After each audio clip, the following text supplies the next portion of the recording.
আজ পর্যন্ত কোনোদিন মুসলমানদের উৎসব শবে বরাত একটা হিন্দু মসজিদে দেখার জন্য আসলো না, মুসলমানদের উৎসব শবে কদর একটা হিন্দু কোনোদিন চাওয়ার জন্য আসলো না, মুসলমানদের উৎসব রমজান মাসের রোজা একটা হিন্দু কোনোদিন তোমার সাথে সমাজ করার জন্য রাখলো না, একটা হিন্দু কোনোদিন তোমার ঈদের নামাজে আসলো না, একটা হিন্দু কোনোদিন তোমার সাথে জুমার নামাজে অংশগ্রহণ করলো না, তোমাকে দেখার জন্য পর্যন্ত আসলো না।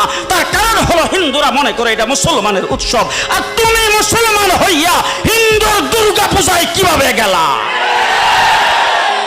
আরে তোমার কি হয়ে গেল? তোমার কি লজ্জা শরম তুমি ধুয়ে ফেলে দিয়েছো? তোমার কি কোনো লজ্জা শরম নাই?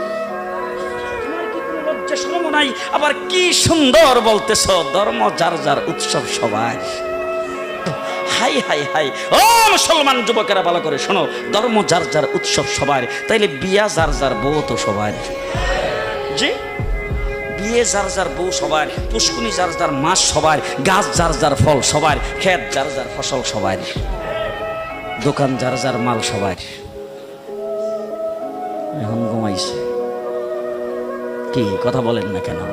তাহলে আমার দোকানের মাল যদি আমার হয়, আমার ক্ষেতের ফসল যদি আমার হয়, আমার গাছের ফল যদি আমার হয়, আমার গাছের নারিকেল যদি আমার হয়, আমি বিয়ে করলে বউ যদি আমার হয়, মুসলমান আমার পুষ্কুনির মাস যদি আমার হয়, তাইলে ধর্ম যার উৎসব তার।